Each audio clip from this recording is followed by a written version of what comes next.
ನೀವು daily current affairs ಓದ್ತಾ ಇದ್ದೀರಾ, ಬಟ್ ಎಕ್ಸಾಮ್ ಟೈಮಲ್ಲಿ ನಿಮಗೆ ಏನೂ ರಿಕಾಲ್ ಆಗ್ತಾಯಿಲ್ಲ. Am I right? ಈ ಪ್ರಾಬ್ಲಮ್ ನಿಮ್ಮ ಹತ್ರ ಇದ್ದರೆ ಈ ವಿಡಿಯೋ ನಿಮಗೋಸ್ಕರ. ಸ್ಪೆಷಲಿ ಯಾರು KPSC, UPSC, KA ಹಾಗೂ ಇನ್ನಿತರ ಎಲ್ಲ ಸ್ಟೇಟ್ ಗೌರ್ಮೆಂಟ್ ಎಕ್ಸಾಮ್ಸ್ ಆಯಿತು, ಸೆಂಟ್ರಲ್ ಗೌರ್ಮೆಂಟ್ ಎಕ್ಸಾಮ್ಸ್ ಯಾವುದು ಆದರೂ ನೀವು ಇದನ್ನು ರೆಫರ್ ಮಾಡ್ಬೋದು. ಓಕೆನಾ? ನಾನು ಇಲ್ಲಿ ಯಾವುದು ಟ್ರಿಕ್ಸ್ ಹೇಳ್ಕೊಟ್ಟು ಅಥವಾ ಬೈ ಹಾರ್ಟ್ ಮಾಡೋಕ್ಕೆ ಹಚ್ತಿಲ್ಲ ನಿಮಗೆ. ಇದು ರಿಯಲ್ ಪ್ರಾಕ್ಟಿಕಲ್ ಮೆಥಡ್. ಸೊ ನೀವು ವಿಡಿಯೋ ಎಂಡ್ವರೆಗೂ ನೋಡಿ, ನಿಮಗೆ ಗೊತ್ತಾಗುತ್ತೆ ಹೇಗೆ ಇದನ್ನು ಓದಬೇಕು, ಆಮೇಲೆ ಮತ್ತು ಹೇಗೆ ರಿವೈಸ್ ಕೂಡ ಮಾಡಬೇಕು ಅನ್ನೋದನ್ನು ನಾನು ಹೇಳ್ಕೊಡ್ತೀನಿ. ಕರೆಂಟ್ ಅಫೇರ್ಸ್ ನಮ್ಮ ಒಂದು ಸಿಲೆಬಸ್ಸಲ್ಲಿ ತುಂಬ ಇಂಪಾರ್ಟೆಂಟ್ ರೋಲ್ನ ಪ್ಲೇ ಮಾಡುತ್ತೆ. ಯಾಕಂದರೆ 15 to 20 ಕ್ವೆಶನ್ಸ್ ಯಾವುದೇ ಎಕ್ಸಾಮಲ್ಲಾದರೂ ಕರೆಂಟ್ ಅಫೇರ್ಸಲ್ಲಿ ಬರೋದು. ಸೊ ಆದ್ದರಿಂದ ನೀವು ಕರೆಂಟ್ ಅಫೇರ್ಸ್ಗೆ ಜಾಸ್ತಿ ಮಹತ್ವನ ಕೊಡಬೇಕಾಗುತ್ತೆ. ಹೌದಾ? ಏನು ಮಾಡಬೇಕಾಗಿದ್ರೆ ಬನ್ನಿ ನೋಡೋಣ. ಫಸ್ಟ್ ಬಂದುಬಿಟ್ಟು ಸಿಲೆಬಸ್ನ ಅಂಡರ್ಸ್ಟ್ಯಾಂಡ್ ಮಾಡ್ಕೋಬೇಕು. ಏನು ಸಿಲೆಬಸ್ನ ಅಂಡರ್ಸ್ಟ್ಯಾಂಡ್ ಮಾಡ್ಕೋಬೇಕು ಅಂತಂದರೆ, ನಾವು ಯಾರು ಏನು ಮಾಡ್ತೀವಿ ಗೊತ್ತಾ, ಕರೆಂಟ್ ಅಫೇರ್ಸ್ ಹೌದಾ ಏನೋ ಬಂದಿದೆ ಅಂತ ಬೇಗ ಒಂದು ವೆಬ್ಸೈಟಲ್ಲಿ ಓದ್ಕೊಂಡ್ಬಿಡ್ತೀವಿ, ಏನೋ ಓದ್ಕೊಂಡ್ಬಿಡ್ತೀವಿ. ಬಟ್ ಅದನ್ನು ನಾವು ಸ್ಟ್ಯಾಟಿಕ್ ಪೋರ್ಷನ್ ಜೊತೆ ಕನೆಕ್ಟ್ ಮಾಡಲ್ಲ. ಕನೆಕ್ಟ್ ಹೇಗೆ ಮಾಡಬೇಕು ಅದು ಫಸ್ಟ್ ತಿಳ್ಕೊಳ್ಳಿ. ಏನಂದರೆ, ಇವಾಗ ಏನೋ ಒಂದು ಕೇಳಿದ್ದಾರೆ, ಒಂದು ನ್ಯೂಸಲ್ಲಿ ಏನು ಬಂತು, ಇವಾಗ ಹಿಸ್ಟ್ರಿ ನ್ಯೂಸಲ್ಲಿ ಏನು ಬಂದಿದೆ ಅಂದರೆ, ಲಕ್ಕುಂಡಿಯಲ್ಲಿರೋ ಟೆಂಪಲ್ಸನ್ನು ಒಂದು ಯುನೆಸ್ಕೋ ವರ್ಲ್ಡ್ ಹೆರಿಟೇಜ್ ಸೈಟಿಗೆ ಟೆಂಟೇಟಿವ್ ಲಿಸ್ಟಲ್ಲಿ ಹಾಕಿದ್ದಾರೆ ಅಂತ ಬಂತು. ಸೊ ಕರೆಂಟ್ ಅಫೇರ್ಸ್ನ ಅದು ಅವರು ಹಿಸ್ಟ್ರಿಗೆ ರಿಲೇಟೆಡ್ ಹೇಗೆ ಕೇಳ್ಬೋದು ಕ್ವೆಶನ್ನ, ನೀವು ಅಲ್ಲಿರೋ ಟೆಂಪಲ್ಸು ಯಾವ ಒಂದು ಮನೆತನಕ್ಕೆ ಸೇರಿದ್ದು, ಯಾವ ಟೈಮ್ನಲ್ಲಿ ಆ ಟೆಂಪಲ್ಸ್ ಕಟ್ಟಿದ್ದು, ಯಾವ ರಾಜರು ಕಟ್ಟಿದ್ದು, ಯಾರು ಆಳ್ತಿದ್ರು ಅನ್ನೋದನ್ನು ಓದ್ಕೊಂಡ್ಬಿಟ್ರೆ ನೀವು ಕರೆಂಟ್ ಅಫೇರ್ಸ್ ಬಂದಿರೋದನ್ನು ಸ್ಟ್ಯಾಟಿಕ್ ಸಿಲೆಬಸ್ಸಿಗೆ ಕನೆಕ್ಟ್ ಮಾಡಿದ್ದೀರಾ ಅಂತ ಅರ್ಥ. ಗೊತ್ತಾಯ್ತಾ? ಇವಾಗ ಫಾರ್ ಎಕ್ಸಾಂಪಲ್ ನೀವು ಅದನ್ನು ಎಕ್ಸಾಂಪಲ್ ನೆಕ್ಸ್ಟ್ ಮುಂದೆ ಕೊಡ್ತಾ ಹೋಗ್ತೀನಿ. Let's move to the next point, that is source. ಎಲ್ಲಿಂದ ಓದಬೇಕು? ನಾವೆಲ್ಲ ಏನು ಮಾಡ್ತೀವಿ ಗೊತ್ತಾ, ಫಸ್ಟ್ ವೀಕು ಪ್ರಜಾವಾಣಿ ಓದ್ತೀವಿ, ಸೆಕೆಂಡ್ ವೀಕು ವಿಜಯವಾಣಿ ಓದ್ತೀವಿ, ಥರ್ಡ್ ವೀಕು ಇನ್ನೂ ಒಂದು ನ್ಯೂಸ್ ಪೇಪರ್ ಓದ್ತೀವಿ, ಫೋರ್ತ್ ವೀಕು ಮತ್ತೊಂದು ನ್ಯೂಸ್ ಪೇಪರ್. ಯಾಕೆ ಗೊತ್ತಾ, ಫಸ್ಟ್ ವೀಕ್ ನೋಡಿರ್ತೀರ ನಿಮ್ಮ ಲೈಬ್ರರಿ ಪಕ್ಕದ ಸೀಟಲ್ಲಿರೋರು ಇದನ್ನು ಓದ್ತಿರ್ತಾರೆ, ಮತ್ತು ಹೊಸದಾಗಿ ನೆಕ್ಸ್ಟ್ ಮಂತ್ ಆದ ತಕ್ಷಣ ಮತ್ತೊಬ್ಬರು ಬರ್ತಾರೆ, ಅವ್ರು ಮತ್ತೊಂದು ಮ್ಯಾಗ್ಝಿನ್ ಓದ್ತಿರ್ತಾರೆ. ಈ ಥರ ನಾವೇನು ಮಾಡ್ತೀವಿ ಅಂದರೆ ನಮ್ಮ ಸೋರ್ಸಸ್ನ ಚೇಂಜ್ ಮಾಡ್ತಾ ಹೋಗ್ತೀವಿ. ಒಂದು ಸೆಂಟೆನ್ಸ್ನ ನೆನ್ಪಿಟ್ಕೊಳ್ಳಿ, ಒಂದು ಸೋರ್ಸು ಮಲ್ಟಿಪಲ್ ರಿವಿಷನ್ನು is far better then multiple source no revision. ಹೌದಾ? ಒಂದು ಸೋರ್ಸನ್ನು 10 ಬಾರಿ ಓದೋದ್ರಿಂದ ನಿಮಗೆ ಅದರಲ್ಲಿರೋ ಕಂಟೆಂಟ್ ಎಲ್ಲ ನೆನಪಿರುತ್ತೆ. ಆದರೆ ನೀವು 10 ಸೋರ್ಸ್ ಇಟ್ಕೊಂಡ್ಬಿಟ್ಟು, ಅಂದರೆ 10 ಮ್ಯಾಗ್ಝಿನ್ಸ್ನ ಒಂದು ಸತಿನೂ ರಿವೈಸ್ ಮಾಡಿಲ್ಲ, ಬರೀ ಹಂಗೆ ಓದ್ಕೊಂಡು ಹೋಗಿದ್ದೀರಾ, ನಿಮ್ಗೆ ಅನಿಸ್ತಿರುತ್ತೆ ಓ ನಾನು ಅಷ್ಟೊದ್ದೆ ಇಷ್ಟೊದ್ದೆ ಅಂತ. ಬಟ್ ಅಲ್ಟಿಮೇಟ್ಲಿ ನೀವು ಏನೂ ರಿವಿಷನ್ ಮಾಡಿಲ್ಲ ಅಂದರೆ ನಿಮ್ಗೆ ಎಕ್ಸಾಮಲ್ಲಿ ಏನೂ ನೆನಪಿರಲ್ಲ. ಸೊ ಏನು ಮಾಡಿ, ಒಂದೇ ಒಂದು ಸೋರ್ಸಿಗೆ ಸ್ಟಿಕ್ ಆನ್ ಆಗಿ.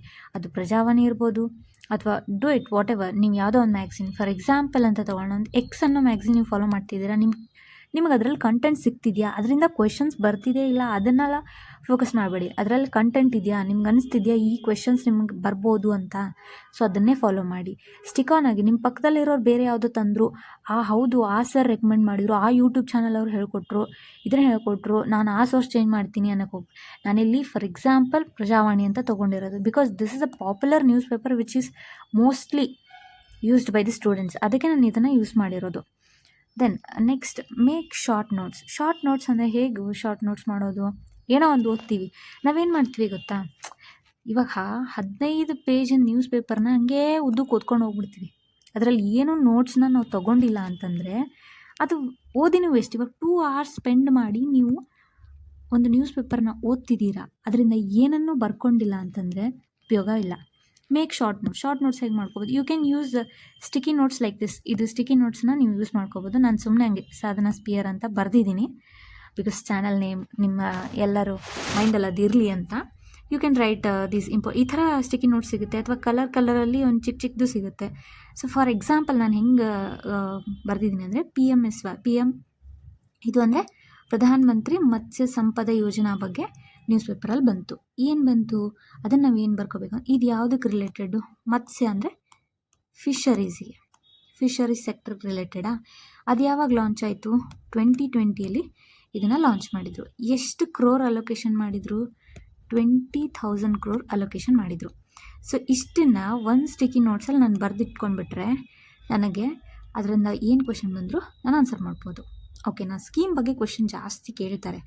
ಆ್ಯಂಡ್ ಇನ್ನೊಂದು ಏನಾಗುತ್ತೆ ಗೊತ್ತಾ, ಈ ಥರ ಕಲರ್ಫುಲ್ ನೋಟ್ಸಲ್ಲಿ ಬರೆಯೋದ್ರಿಂದ ಬ್ರೈನಿಗೆ ಕ್ಲಾರಿಟಿ ಬರುತ್ತೆ, ಹಾಗೆ ರೀಕಾಲ್ ಮಾಡೋಕ್ಕೆ ಈಸಿ ಆಗುತ್ತೆ. ನೀವು ಸ್ಟಿಕ್ಕಿ ನೋಟ್ಸಲ್ಲಿ ಓದೋದು ನೋಡಿ, ಅಥವಾ ನಿಮ್ಮ ಬುಕ್ಕಲ್ಲಿ ರ್ಯಾಂಡಮಾಗಿ ಒಂದು ವೈಟ್ ಪೇಜಲ್ಲಿ ಬ್ಲೂ ಕಲರ್ ಪೆನ್ನಿಂದ ಬರೆದಿರೋದನ್ನ ಬೋರಿಂಗಾಗಿ ಬರೆದಿರೋದು ಓದೋಕ್ಕೆ ಇಂಟ್ರೆಸ್ಟ್ ಆಗುತ್ತಾ, ಅಥವಾ ಈ ಥರ ಸ್ಟಿಕ್ಕಿ ನೋಟ್ಸಲ್ಲಿ ಕಲರ್ಫುಲ್ ನೋಟ್ಸಲ್ಲಿ ಸ್ವಲ್ಪನೇ ಬರೆದಿರೋದು ಓದೋಕ್ಕೆ ಇಂಟ್ರೆಸ್ಟ್ ಆಗುತ್ತಾ? ಯಾವುದು ನಿಮ್ಮ ಬ್ರೈನನ್ನು ಭಾರಿ ಫಾಸ್ಟಾಗಿ ಕ್ಯಾಪ್ಚರ್ ಮಾಡ್ತೀವಿ, ಕ್ವಿಕ್ಕಾಗಿ ನೀವು ಅದು ನೋಡಿದ ತಕ್ಷಣ okay this is about this ಅಂತ ನಿಮ್ಗೆ ಅನಿಸುತ್ತೆ. ದಟ್ ಈಸ್ ಈ ಥರ ಕಲರ್ಫುಲ್ ನೋಟ್ಸ್ ಇದ್ದಾಗ. ಓಕೆನಾ? ವಿಜುವಲೈಸೇಷನ್ ಟೆಕ್ನಿಕ್ನ ನಾನು ಆಲ್ರೆಡಿ ಹೇಳ್ಕೊಟ್ಟಿದ್ದೀನಿ, ನಿಮ್ಗೆ ಬೇಕಂದರೆ ನನ್ನ ಚಾನಲ್ ಹೋಗಿ ಚೆಕ್ ಮಾಡ್ಬೋದು. ನೆಕ್ಸ್ಟ್ ಬಂದುಬಿಟ್ಟು ರಿವಿಷನ್. ಹೌದಾ, ನಾವು ಈ ಥರ ನೋಟ್ಸ್ ಮಾಡಿಬಿಟ್ಟು ಇಟ್ಬಿಟ್ರೆ ಆಯಿತು. ನೋಟ್ಸ್ ಮಾಡಿಬಿಟ್ಟು ನಾನು ಏನು ಮಾಡ್ತೀನಿ ಅಂದರೆ ನನ್ನ ಲೈಬ್ರರಿ ಟೇಬಲಿಗೆ ಅಂಟ್ಸ್ಕೊಂಡ್ಬಿಡ್ತೀನಿ. ಬಟ್ ಅದನ್ನು ನಾನು ವಾಪಸ್ ನೋಡೋಕ್ಕೆ ಹೋಗಲ್ಲ, ನಾನು ರಿವೈಸೇ ಮಾಡಲ್ಲ ಅಂತಂದರೆ ಅದರಿಂದ ಏನಾಗುತ್ತೆ? ಏನೂ ಇಲ್ಲ, ನಮ್ಗೆ ನೆನಪೇ ಉಳಿಯಲ್ಲ. ಮತ್ತು ನಾವು ಅದೇ ಸ್ಟೇಜಿಗೆ ಬರ್ತೀವಿ, ಅಯ್ಯೋ ನಾನು ಇಷ್ಟೆಲ್ಲ ಕರೆಂಟ್ ಅಫೇರ್ಸ್ ಓದಿದ್ದೆ, ನೋಟ್ಸ್ ಕೂಡ ಮಾಡಿದ್ದೆ, ಬಟ್ ಎಕ್ಸಾಮಲ್ಲಿ ನಂಗೆ ನೆನಪೇ ಬಂದಿಲ್ಲ. ಯಾಕೆ ನೆನಪು ಬಂದಿಲ್ಲ? Because you haven't revise. ನಾನು ಆಲ್ರೆಡಿ ಹೇಳಿದ್ದೀನಿ, ಬ್ರೈನಲ್ಲಿ ಇವತ್ತು ಓದಿದ್ದು 70% our brain tends to forget after 24 hours. 24 ಗಂಟೆ ಆದಮೇಲೆ ನಾವು ಓದಿರೋ 70% ಮರ್ತೋಗುತ್ತೆ. ಅದಕ್ಕೆ ನಾನು ಹೇಳಿದೆ, ಫಸ್ಟ್ ಓದಿದ ತಕ್ಷಣ ನೆಕ್ಸ್ಟ್ 3rd ಡೇ ರಿವೈಸ್ ಮಾಡಬೇಕು, ಅದಾದಮೇಲೆ 7th ಡೇ ಮತ್ತೆ ರಿವೈಸ್ ಮಾಡಬೇಕು ಅಂತ. ಬಟ್ ಈಗ ಮಾಡಬೇಡಿ. ನೀವು ಒಂದು ವೀಕ್ ಏನು ಓದ್ತೀರಾ, ಒಂದು ವಾರ ಪೂರ್ತಿ ಓದಿರೋದನ್ನು ಲಾಸ್ಟ್ ಸಂಡೇ ಫನ್ ಡೇ ಮಾಡ್ಕೊಂಡ್ಬಿಡಿ. 2 hours ನೀವು ಇದೆಲ್ಲ ಸ್ಟಿಕ್ಕಿ ನೋಟ್ಸನ್ನ ರಿವೈಸ್ ಮಾಡಿಬಿಡಿ. ಅದಷ್ಟೇ ಸಾಕು. ನೀವು ರಿವೈಸ್ ಮಾಡ್ಬೋದು, ಅಥವಾ ಸಂಡೇ ಮೋಸ್ಟ್ಲಿ ಧಾರವಾಡಲ್ಲೆಲ್ಲ ಟೆಸ್ಟ್ ಸಿಗುತ್ತೆ, ಫ್ರೀ ಟೆಸ್ಟ್ ಇರುತ್ತೆ, ಅಥವಾ ಬೇರೆ ಆನ್ಲೈನಲ್ಲೂ ಟೆಸ್ಟ್ ತುಂಬಾ ಇರುತ್ತೆ, ಅಥವಾ ಟೆಲಿಗ್ರಾಮ್ ಚಾನಲ್ಸಲ್ಲಿ ಆ ಟೆಸ್ಟ್ಗಳನ್ನ ಅಪ್ಲೋಡ್ ಮಾಡಿರ್ತಾರೆ. ಕರೆಂಟ್ ಅಫೇರ್ಸ್ ಮೋಸ್ಟ್ಲಿ ಟೆಸ್ಟ್ ಇರುತ್ತೆ. So you can give that test. ನೀವು ಓದಿರೋ ಟಾಪಿಕ್ಸಿಗೂ ಆ ಟೆಸ್ಟಲ್ಲಿ ಬರೋ ಮಾರ್ಕ್ಸಿಗೂ ಸೇಮ್ ಕ್ವೆಶನ್ಸ್ ಬರ್ತಿದೆಯಾ, ನೀನು ಓದಿದ ಸೋರ್ಸ್ ಕರೆಕ್ಟಾಗಿದೆಯಾ ಏನು ಅಂತ ಚೆಕ್ ಮಾಡ್ಕೋಬೋದು. ನೆಕ್ಸ್ಟ್ ಪಾಯಿಂಟ್ ಏನಂದರೆ ಇಂಟಿಗ್ರೇಷನ್ ವಿತ್ ಸ್ಟ್ಯಾಟಿಕ್ ಪೋರ್ಷನ್ ಜೊತೆ ಇಂಟಿಗ್ರೇಷನ್ ನಾನು ಆವಾಗಲೇ ಹೇಳ್ಕೊಟ್ಟೆ. ಎಲ್ಲರೂ ಏನು ಮಾಡ್ತಾರೆ ಗೊತ್ತಾ, ಎಲ್ಲರೂ ಕರೆಂಟ್ ಅಫೇರ್ಸ್ ಓದ್ತಾರೆ, ಬಟ್ ಯಾರು ಕರೆಂಟ್ ಅಫೇರ್ಸ್ನ ಸ್ಟ್ಯಾಟಿಕ್ ಪೋರ್ಷನ್ ಜೊತೆ ಕನೆಕ್ಟ್ ಮಾಡಲ್ಲ. ಈ ಥರ ಕನೆಕ್ಟ್ ಮಾಡದೆ ನಾವು ಇಗ್ನೋರ್ ಮಾಡಿಬಿಟ್ರೆ ನಮ್ಗೆ ಅರ್ಥನೇ ಆಗಲ್ಲ.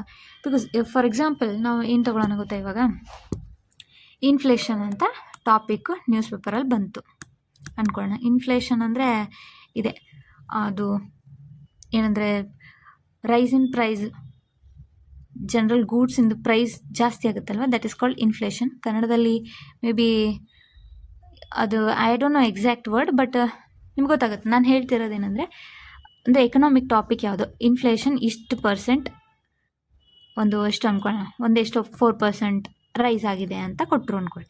ಇವಾಗ ನಾವೇನು ಓದಬೇಕು, ಹೌದು ಕರೆಂಟ್ ಅಫೇರ್ಸಲ್ಲಿ ಇಷ್ಟಿದೆ, ಬಟ್ ನಿಮ್ಗೆ ಎಕ್ಸಾಮಲ್ಲಿ ಎಷ್ಟು ಪರ್ಸೆಂಟ್ ಏನು ಕೇಳ್ತಾರೆ, ಎಷ್ಟು ಪರ್ಸೆಂಟ್ ರೈಸ್ ಆಗಿದೆ ಹೇಳ್ರಪ್ಪ. ಏನು ಕೇಳಿದ್ರು, ನಮಗೆ ಅಕ್ಟೋಬರ್ ತಿಂಗಳಲ್ಲಿ ಎಷ್ಟು ಪರ್ಸೆಂಟ್ ರೈಸ್ ಆಗಿದೆ ಅಂತ ಕ್ವಶನ್ ಕೇಳ್ತಾರಾ? ಕೇಳಲ್ಲ. ಅವ್ರು ಕೇಳೋದೇ ಬೇರೆ. ಆವಾಗ ನಾವೇನು ಮಾಡಬೇಕು, ಸ್ಟ್ಯಾಟಿಕ್, ಅದನ್ನು ಓದಿದ ತಕ್ಷಣ ಸ್ಟ್ಯಾಟಿಕ್ ಪೋರ್ಷನಿಗೆ ಬರಬೇಕು. ಏನು ಓದಬೇಕು? ಡೆಫಿನೇಷನ್ನು, CPI ಅಂದರೆ ಏನು, WPI ಅಂದರೆ ಏನು, ಹೌದಾ, ಇನ್ಫ್ಲೇಷನ್ ಇಯರ್, ಬೇಸ್ ಇಯರ್ ಯಾವುದು, ಈ ಥರ ಬಂದು ಇವನ್ನೆಲ್ಲ ರಿವೈಸ್ ಮಾಡಿಕೊಂಡ್ರೆ ನಿಮಗೆ ಎಕ್ಸಾಮಲ್ಲಿ ಕೇಳೋ ಕ್ವೆಶನ್ಸು ಈಸಿ ಆಗುತ್ತೆ. This is what I am telling you, integration with static portion. ಇದನ್ನು ಮೋಸ್ಟ್ಲಿ ಪೀಪಲ್ ಮಾಡಲ್ಲ. ನಿಮ್ಗೆ ಇನ್ನೊಂದು ತಿಳ್ಕೊಳ್ಳಿ, ಎಕ್ಸಾಮಲ್ಲಿ ಡೈರೆಕ್ಟ್ ಕರೆಂಟ್ ಅಫೇರ್ಸ್ ಕ್ವೆಶನ್ ಕಡಿಮೆ, but static linked with current affairs ತುಂಬ ಜಾಸ್ತಿ ಕ್ವೆಶನ್ಸ್ ಬರುತ್ತೆ. ಓಕೆನಾ? So you have to do that. Next last step ಬಂದುಬಿಟ್ಟು ಮಂತ್ಲಿ ಮತ್ತು ಇಯರ್ಲಿ ಕಂಪೈಲೇಷನ್. ನಾವು ಯಾಕೆ ಇದನ್ನು ಮಾಡಬೇಕು ಅಂತಂದರೆ, ನಾವು ಇಯರ್ ಫುಲ್ ಏನೇನೋ ಓದ್ಕೊಂಡ್ಬಿಟ್ಟಿರ್ತೀವಿ. Because every day news paper ಬರುತ್ತೆ, 15 pages ಅರೌಂಡ್. ನೀವೆಲ್ಲ ಅದರಲ್ಲಿ ಒಂದು 12 pages ನಮಗೆ ಇಂಪಾರ್ಟೆಂಟ್ ಇರುತ್ತೆ. 12 pagesಲ್ಲಿ ಟಾಪಿಕ್ಸ್ ತೊಗೊಂಡು ಒಂದು ಕರೆಂಟ್ ಅಫೇರ್ಸ್ನ ಒಂದು ಪೇಜ್ ಮಾಡಿಕೊಂಡ್ರು 365 ಡೇಸಿಗೆ 365 pages ಆಗುತ್ತೆ. It is highly impossible to remember 365 pages. So ಅದಕ್ಕೆ ಮಂತ್ಲಿ ಕಂಪೈಲೇಷನ್ ಮತ್ತು ಇಯರ್ಲಿ ಕಂಪೈಲೇಷನ್ ತೊಗೋಬೇಕು. ಮಂತ್ಲಿ ಕಂಪೈಲೇಷನ್ ಅಂದರೆ ಜೂನ್ ಯಾವುದೋ ಒಂದು ಮ್ಯಾಗ್ಝಿನ್ ಬರುತ್ತೆ, ಈಗ ಮೇ ಮಂತಿನ ಮ್ಯಾಗ್ಝಿನು ಆ ಥರ. ಅದರಲ್ಲೂ ನೀವು ಅದು ತುಂಬ ಆ್ಯಕ್ಚುಲಿ ಜಾಸ್ತಿ ಇರುತ್ತೆ, ಅದು ಅಷ್ಟೆಲ್ಲ ಓದಬೇಕಂತಿಲ್ಲ. ಇವಾಗ ಯಾರಿಗೋ ಅವಾರ್ಡ್ ಬಂತು ಅಂದರೆ ಅವರು ಯಾವ ದೇಶದವರು ಅಂತ ಅನ್ನೋದು ಓದಬೇಕು, ಬಟ್ ಅವರು ಯಾವ ದೇಶದವರು, ಎದರಲ್ಲಿ ಡಿಗ್ರಿ ಮಾಡಿದ್ದಾರೆ, ಏನಾಯಿತು ಮುಂದೆ, ಆ ಥರ ಎಲ್ಲ ಇನ್ಫಾರ್ಮೇಷನ್ ಕೊಟ್ಟಿರ್ತಾರೆ, ವಿಚ್ ಈಸ್ ನಾಟ್ ಇಂಪಾರ್ಟೆಂಟ್. ನೀವು ಅದನ್ನು ಇಗ್ನೋರ್ ಮಾಡಬೇಕು. ಅದಕ್ಕೆ ಮಂತ್ಲಿ ಕಂಪೈಲೇಷನ್ಗಿಂತ ಇಯರ್ಲಿ ಕಂಪೈಲೇಷನ್ನಲ್ಲಿ ತುಂಬ ಈಸಿಯಾಗಿರುತ್ತೆ. ಏನು ಗೊತ್ತಾ, ಅಲ್ಲಿ ಅವಾರ್ಡ್ಸ್ ಅಂತ ಕೊಟ್ಬಿಟ್ಟಿರ್ತಾರೆ. ಅವಾರ್ಡ್ಸ್ ಅಂತ ಕೊಟ್ಬಿಟ್ಟು ಯಾರಿಗೆ ಯಾವ ಅವಾರ್ಡ್ ಬಂದಿದೆ, ಹೂ ಮತ್ತು ಯಾವ ಅವಾರ್ಡ್ ವಿಚ್ ಅನ್ನೋದು ಕೊಟ್ಬಿಟ್ಟಿರ್ತಾರೆ. So that is important. ನಿಮ್ಗೆ ಅದಷ್ಟು ಬಂದರೆ ಸಾಕು. ಅದಕ್ಕೆ ದೀಸ್ ಆರ್ ಫಾರ್ ಇದು ಯಾವುದಕ್ಕೆ ಗೊತ್ತಾ, ಕ್ವಿಕ್ ರಿವಿಷನ್. ಯಾವಾಗ?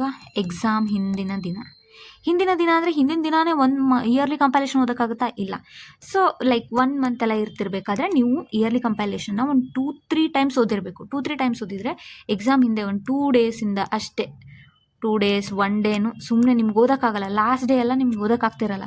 So you just have to ಪೇಜಸ್ನ ಟರ್ನ್ ಮಾಡ್ತಾ ಹೋಗ್ಬೇಕು. ಓಕೆ, ನಾನು ಈ ಅವಾರ್ಡ್ ಬಗ್ಗೆ ಓದಿದ್ದೆ, ಇದು ಈ ಸ್ಪೋರ್ಟ್ಸ್ನಲ್ಲಿ ಯಾರು ಗೆದ್ದಿದ್ದಾರೆ ಅದನ್ನು ಓದಿದ್ದೆ, ಇದು ಎಲ್ಲಿ ಕಂಡಕ್ಟ್ ಆಗಿತ್ತು ಅದನ್ನು ಓದಿದ್ದೆ, ಈ ಕಾನ್ಫರೆನ್ಸ್ ಎಲ್ಲಿ ನಡೀತು, ಯಾರು ಪ್ರೆಸಿಡೆನ್ಸಿದಲ್ಲಿ ಇತ್ತು ಅನ್ನೋದನ್ನು ಸುಮ್ಮನೆ ಒಂದು ಸತಿ ಕಣ್ಣಾಯಿಸ್ಕೊಳ್ಳೋಕ್ಕೆ ದಿಸ್ ಈಸ್ ವೆರಿ ಹೆಲ್ಪ್ಫುಲ್.